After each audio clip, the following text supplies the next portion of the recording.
You know what? I deserve to have a little fun. That's what I told myself as I applied my lipstick in the bathroom mirror at Pulse nightclub, adjusting my black dress one more time.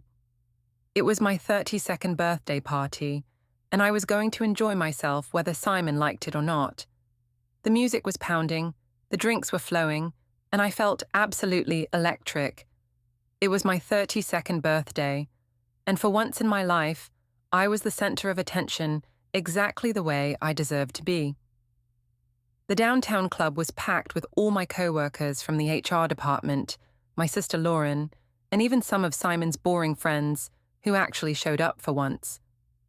"Evie, you look absolutely stunning tonight," Kellen Drake shouted over the bass, his hand finding the small of my back as he leaned in close. His cologne mixed with the scent of expensive whiskey on his breath, and I felt that familiar flutter in my stomach that I hadn't experienced in years with Simon. "Thank you, Kellen. You clean up pretty well yourself," I replied, letting my fingers brush against his arm. The silk dress I'd bought specifically for tonight, against Simon's complaints about the credit card bill, was working exactly as intended. Every man in this place was looking at me, and I was loving every second of it. Simon sat at our reserved table, nursing his second beer of the night and checking his phone every few minutes, like he had somewhere more important to be. Typical. Here I was, celebrating another year of life, and he couldn't even pretend to enjoy himself for one evening. "Simon, come dance with your wife," I called out, but he just held up his beer and shook his head with that tight smile he'd been wearing all week. "I'm good here, Evie. You go have fun." Have fun, like he was giving me permission to enjoy my own birthday party. The patronizing tone in his voice made my blood boil, but I wasn't going to let his mood ruin my night. "Your husband doesn't seem like much of a party guy," Kellen observed, his breath warm against my ear as we moved closer to the dance floor. "He's going through a phase," I said, which wasn't exactly a lie. Simon had been increasingly distant and critical lately, always questioning where I was going and who I was talking to. Just last week, he'd made some ridiculous comment about Kellen texting me too much, as if a coworker couldn't be friendly without some ulterior motive. The DJ switched to a slower song, and Kellen's hands found my waist naturally. We'd danced together at the company Christmas party and a few other work events, but tonight felt different. Tonight, I felt beautiful and desired, and alive, in a way I hadn't in months. "You know, Evie, you deserve someone who appreciates how incredible you are," Kellen said, his dark eyes meeting mine. "Someone who doesn't spend your birthday party looking like he'd rather be anywhere else." I glanced back at our table where Simon was now deep in conversation with his parents, Helen and Martin, who had arrived fashionably late as usual. Helen was probably already making mental notes about my dress being too short or my makeup being too bold. That woman had never approved of me, not from the moment Simon brought me home 7 years ago. "He's just stressed about work," I found myself defending, though I wasn't sure why. Simon's IT consulting business was doing fine, and if he was stressed, it was probably because he put too much pressure on himself to be perfect all the time. "Work stress doesn't excuse ignoring your beautiful wife on her birthday," Kellen said, spinning me gently before pulling me back against him. "If you were mine, I'd never let you out of my sight looking like this." The word sent a thrill through me that I tried to ignore. This was harmless flirting, the kind of attention that every woman deserved to feel occasionally. There was nothing wrong with enjoying myself and feeling attractive. Simon used to make me feel this way, back when we were dating, and he actually put effort into our relationship. "Kellen, you're terrible," I laughed, but I didn't pull away when his hand moved lower on my back. "I'm honest," he corrected. "There's a difference." The song was building to its climax, and I felt reckless and free, in a way I hadn't experienced since before Leia was born. My 7-year-old daughter was safe at home with the babysitter. Simon's family was here to witness that I was a fun, desirable woman, and Kellen was looking at me like I was the only person in the room. When he leaned down and kissed me, soft and sweet and full of promise, I didn't think about the consequences. I didn't think about Simon or Helen's disapproving stare, or the fact that half my coworkers were probably watching. I just thought about how good it felt to be wanted. The kiss lasted maybe 3 seconds, but it might as well have been 3 hours for the way time seemed to stop around us. When we broke apart, Kellen's smile was triumphant, and I felt dizzy with excitement and rebellion. Evie. Simon's voice cut through the music like a blade, and I turned to see him standing at the edge of the dance floor, his face pale with shock and anger. "Simon, I was just dancing with Kellen," I said, stepping back from my coworker but keeping my chin high. I wasn't going to act ashamed of having a little harmless fun at my own birthday party. Dancing? Simon's voice was deadly quiet, which was somehow worse than if he'd been shouting. That looked like a lot more than dancing, Evie. The people around us were starting to stare, and I could see my sister Lauren approaching with a concerned expression. Dina from accounting was right behind her, along with several other co-workers who were clearly enjoying the drama. "You're being paranoid, Simon. It was just a friendly kiss between co-workers. God, you're so jealous lately," I said, loud enough for everyone to hear. "Kellen was just being nice to me on my birthday, which is more than I can say for my own husband." "Nice?" Simon's voice cracked slightly. "Evie, you just kissed another man in front of our friends and my parents, in front of everyone we know." I could feel the weight of all those eyes on us, but instead of shame, I felt anger. How dare he try to humiliate me at my own party? How dare he make me look like some kind of villain for enjoying a moment of attention and affection? "It was nothing, Simon. You're making a scene over nothing," I said, but my voice was getting louder too. "Maybe if you paid half as much attention to me as Kellen does, I wouldn't have to get my validation from other people." "Validation?" Simon stared at me like he'd never seen me before. "Evie, we're married. We have a daughter. What kind of validation do you need that you can't get from your own family?" That's when I snapped. The condescending tone, the public humiliation, the way he was trying to make me feel guilty for having one moment of fun, it all came rushing out in words I couldn't take back. "You know what, Simon? If you don't like it, divorce me." The words hung in the air between us like a challenge.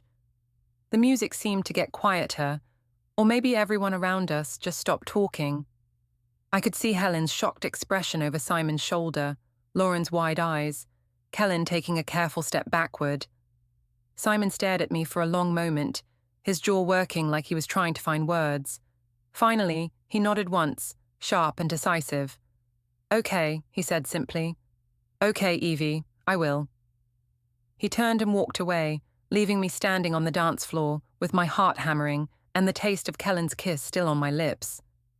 The party continued around us, but something fundamental had shifted in that moment, and I had the sinking feeling that I'd just crossed a line I couldn't uncross. But as Kellen's hand found mine and squeezed gently, I pushed that worry aside.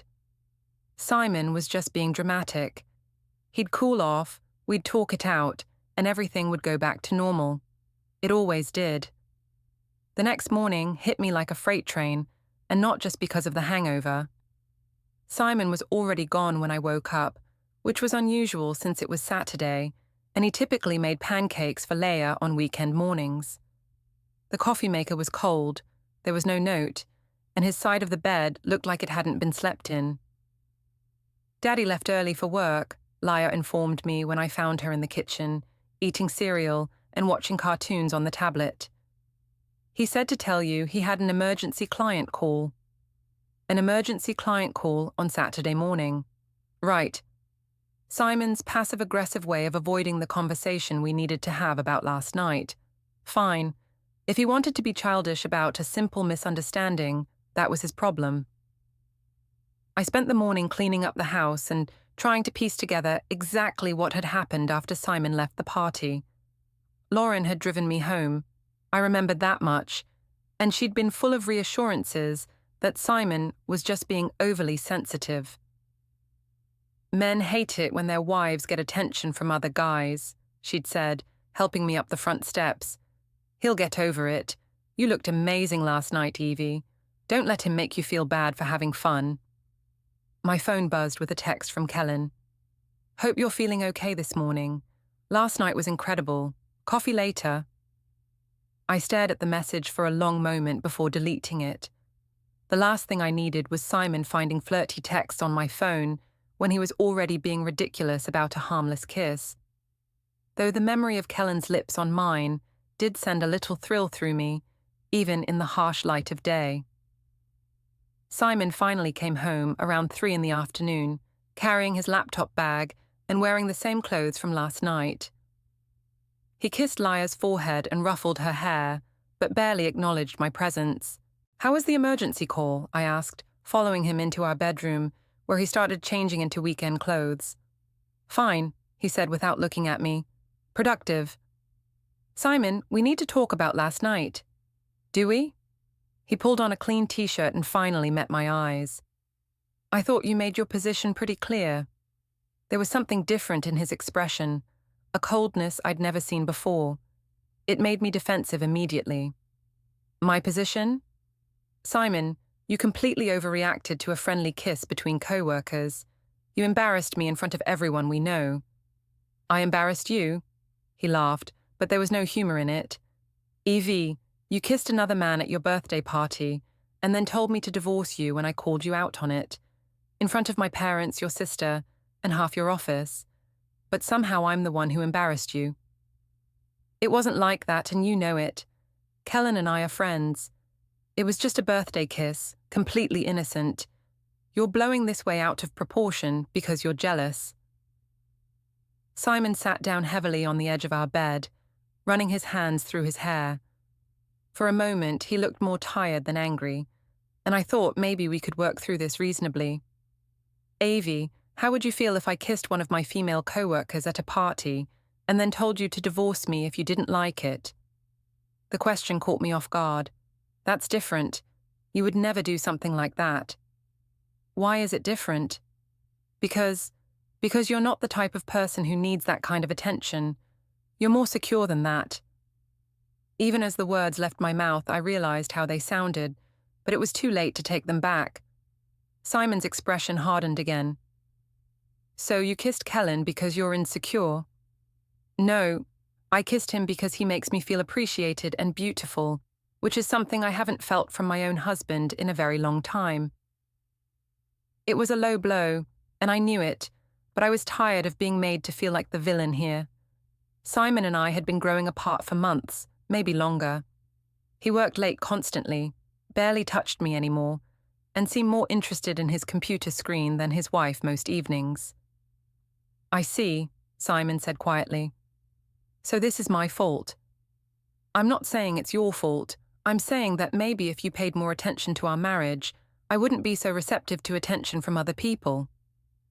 Simon stood up and walked to his dresser, opening the top drawer and pulling out a small notebook I'd never seen before. He flipped through a few pages, made a note and put it back. What is that? I asked. Nothing important, just keeping track of some things. The dismissive way he said it made my stomach clench with anxiety. What kind of things? Don't worry about it, Evee. You've made it clear that what I think doesn't matter much anyway. He left the room, and I heard him go downstairs to his home office, where he spent the rest of the day with the door closed. When I tried to bring him coffee as a peace offering, the door was locked. That evening, Simon slept on the couch for the first time in our 7-year marriage. I lay awake in our empty bed, staring at the ceiling and trying to convince myself that he was just being dramatic and would get over it soon. But deep down, a small voice was whispering that maybe I'd pushed things too far this time. Maybe that kiss with Kellen hadn't been as innocent as I was telling myself, and maybe Simon's quiet anger was more dangerous than any shouting match we'd ever had. My phone buzzed with another text from Kellen. Thinking about you. Hope everything's okay at home. This time, instead of deleting it immediately, I found myself typing back, It's complicated. Thanks for checking on me. His response came quickly. Always here if you need to talk.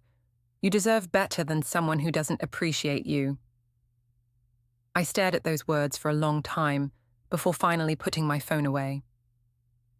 Kellen was right. I did deserve better. I deserved to be with someone who made me feel desired and valued, not someone who made me sleep alone because of one tiny mistake. If Simon wanted to act like a child about this, that was his choice.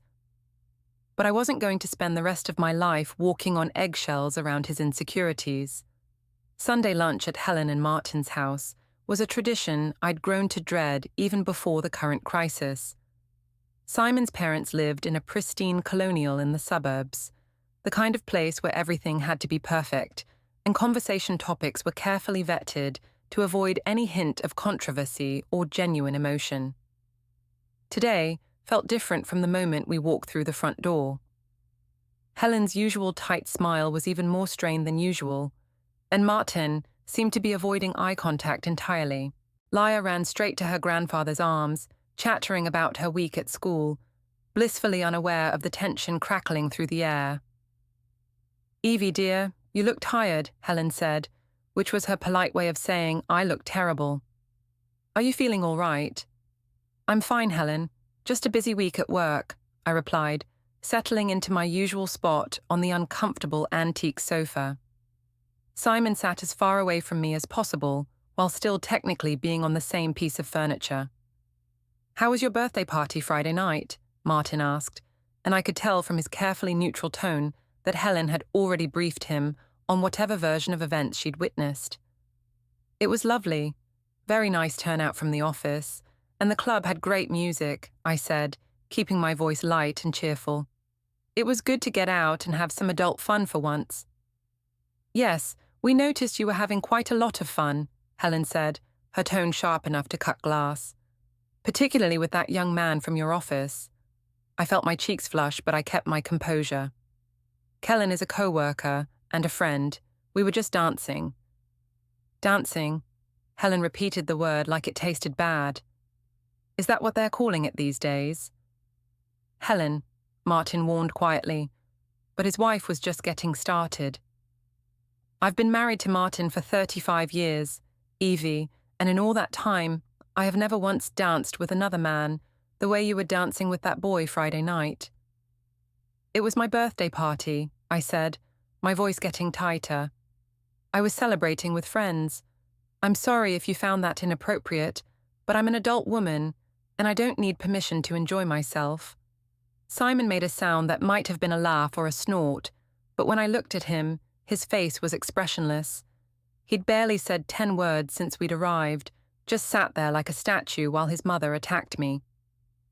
"Enjoying yourself is one thing," Helen continued. "Humiliating your husband and daughter in public is quite another." "Laya wasn't even there," I snapped, my carefully maintained composure finally cracking. "And I didn't humiliate anyone. Simon is the one who made a scene over nothing." "Over nothing?" Helen's voice rose slightly, and even Martin looked shocked. "You kissed another man in front of half the town and then told your husband to divorce you if he didn't like it. That's nothing." I could feel tears of frustration building behind my eyes. This was exactly what I'd been afraid of.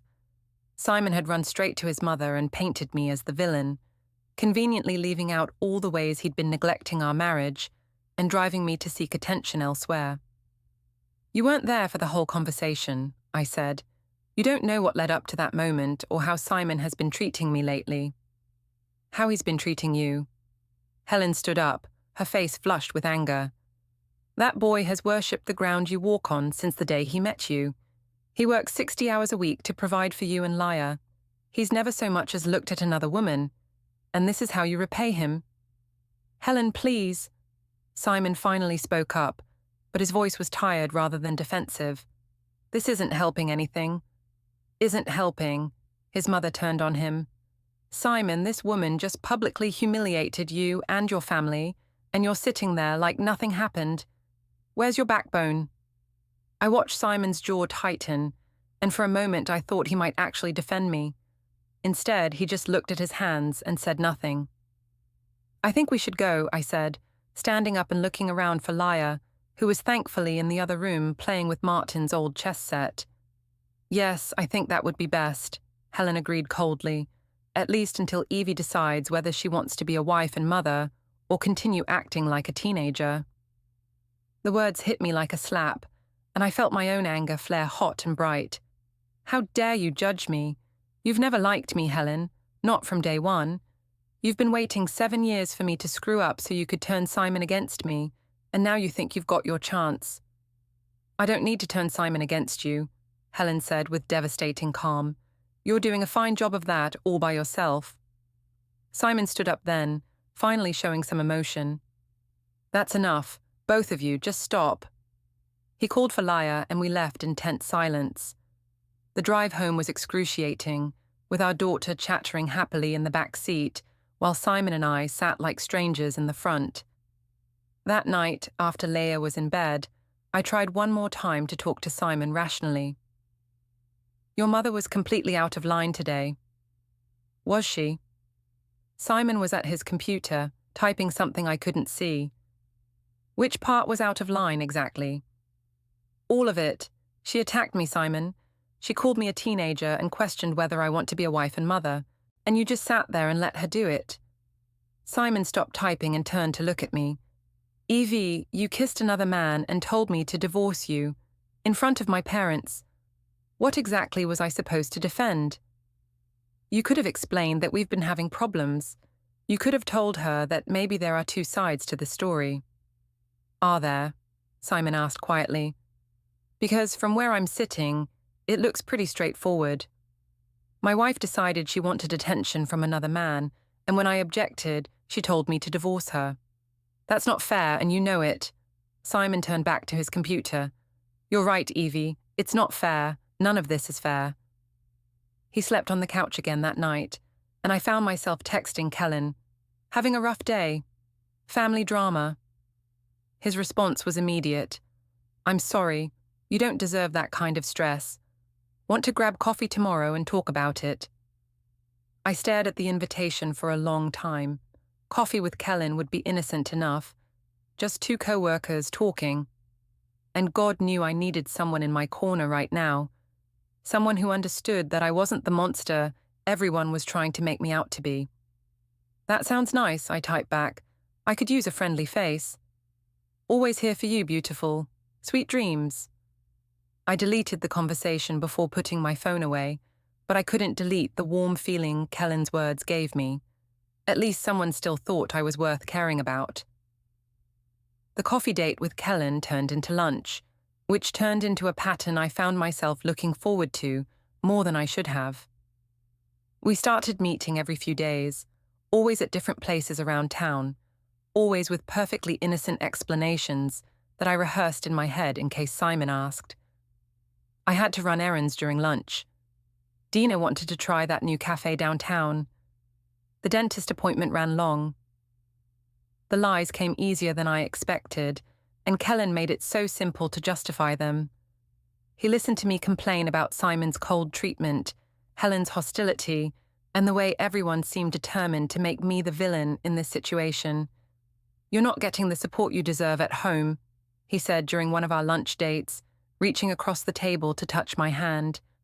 A woman like you should be cherished, not punished for having normal human needs. Sometimes I feel like I'm going crazy, I admitted. Like maybe I am the terrible person everyone thinks I am. You're not terrible, Evie. You're just married to someone who doesn't appreciate what he has. That's not your fault. Kellen had a way of making everything seem so clear and simple. With him, I wasn't a cheating wife or a bad mother. I was just a woman who deserved better than what she was getting. The problem was that Simon seemed to be paying more attention to my schedule than he had in months. Suddenly, he was asking detailed questions about my errands, wanting to know which dentist I'd gone to and why I needed so many appointments, commenting on how long my lunch breaks were getting. Dr. Peterson's office called, he said one evening while I was making dinner. They wanted to confirm your appointment for next Tuesday. My blood ran cold. I'd told Simon I had a dental cleaning next Tuesday, when I was actually planning to meet Kellen at his apartment to talk somewhere more private than the busy restaurants we'd been frequenting. Oh, I had to reschedule that, I said quickly. Work conflict. Funny, They seem to think you'd never scheduled an appointment at all. Simon's voice was carefully neutral, but I could feel him watching me as I stirred the pasta sauce. That's weird. Maybe they have their records mixed up. Maybe. He didn't push it further, but that night I heard him on the phone in his office, speaking in low tones to someone. When I tried to listen at the door, all I could make out were fragments. Documentation, timeline, evidence. The paranoia was starting to get to me. Simon had always been detail-oriented, but this felt different, calculated, like he was building a case against me instead of trying to save our marriage. I called Lauren that night, needing someone to talk me down from the anxiety spiral I was falling into. He's just trying to scare you, my sister assured me. Men do that when they feel threatened. He knows you're unhappy, and instead of trying to fix things, he's trying to control you. But what if he's actually serious about the divorce thing? Then you'll be better off without him, Lauren said firmly. Evie, you've been miserable for months. Maybe this is the push you need to finally go after what you want. What I wanted. The problem was, I wasn't entirely sure what that was anymore. I loved the attention Kellen gave me, the way he made me feel beautiful and desired. But I also loved the life Simon and I had built together. Our house, our daughter, the security of our marriage. I don't want to break up our family, I said. You're not breaking up anything. Simon is the one who's being unreasonable. You kissed a coworker at a party. Big deal. If he can't handle that, then maybe he's not the man you thought he was. Lauren made it sound so simple, but lying in bed that night, I couldn't shake the feeling that I was standing on the edge of a cliff and one wrong step would send everything tumbling down. My phone buzzed with a text from Kellen. Can't stop thinking about you. Tomorrow can't come fast enough. I was about to respond when I heard footsteps in the hallway. Quickly, I deleted the message and pretended to be asleep as Simon came into the bedroom. He moved around quietly, getting ready for bed, and I thought he was going to sleep on the couch again. Instead, he sat on the edge of the bed and spoke into the darkness. Evie, I know you're awake. I didn't respond, but he continued anyway. I want you to know that I've tried to understand this. I've tried to figure out where we went wrong and what I could have done differently. But I can't get past the fact that you kissed another man and then told me to divorce you. My heart was hammering, but I kept my breathing steady and my eyes closed. I've been documenting things, keeping track of inconsistencies in your stories, the phone calls, the unexplained absences. I didn't want to believe it was more than that one kiss, but the evidence is starting to pile up. Evidence. The word sent ice through my veins. I'm going to ask you one more time to be honest with me about what's really going on with Kellen. This is your chance to come clean and try to work this out. But if you keep lying to me, if you keep sneaking around and treating me like I'm stupid, then I'm going to do exactly what you told me to do. He sat there for another minute, waiting for me to respond. When I didn't, he sighed and left the room. I lay awake until dawn, staring at the ceiling and trying to figure out how everything had gotten so complicated so quickly. All I'd done was kiss a coworker and have a few innocent lunch dates. Simon was acting like I was having some torrid affair, when the truth was that Kellen and I had barely even held hands. But even as I told myself that, I knew I was planning to go to his apartment the next day. I knew that our relationship was heading somewhere that would be much harder to explain away as innocent friendship. And I knew that Simon was watching my every move, documenting my every lie, building his case against me piece by piece. The smart thing would be to cancel with Kellen, come clean to Simon, and try to rebuild our marriage. But as I thought about Kellen's warm smile and the way he made me feel alive again, I realized I wasn't ready to give that up. Not yet. The meeting at Kellen's apartment was supposed to be innocent, just two friends having a private conversation away from prying eyes and gossiping coworkers. That's what I told myself as I climbed the stairs to his second-floor unit, and that's what I planned to tell Simon if he somehow found out. But the moment Kellen opened the door, wearing jeans and a fitted t-shirt instead of his usual work attire, I knew we'd crossed into dangerous territory. "I'm so glad you came," he said, pulling me into a hug that lasted longer than it should have. "I've been worried about you." His apartment was small but tastefully decorated, with soft music playing and the scent of expensive cologne lingering in the air. He'd clearly put thought into setting the mood, and despite my nervousness, I felt that familiar thrill of being desired. "This is nice," I said, looking around at the artwork on his walls and the bottle of wine chilling on the counter. "Very sophisticated. I wanted you to feel comfortable. You've been so stressed lately, and you deserve to relax somewhere you won't be judged or criticized." He poured 2 glasses of wine, and we settled on his couch to talk. It started innocently enough: complaints about work, discussions about our families, shared frustrations about feeling unappreciated. But as the wine took effect and Kellen moved closer, the conversation turned more intimate. "You know I care about you, right?" he said, his hand finding mine. "More than just as a friend or coworker." "Kellen, I'm married," I said, but I didn't pull my hand away. "To someone who doesn't see how amazing you are. Someone who makes you feel guilty for having normal human needs." When he kissed me this time, it wasn't the brief public kiss from my birthday party. This was deeper, more passionate, full of promise and possibility.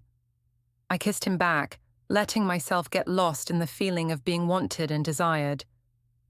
We didn't sleep together.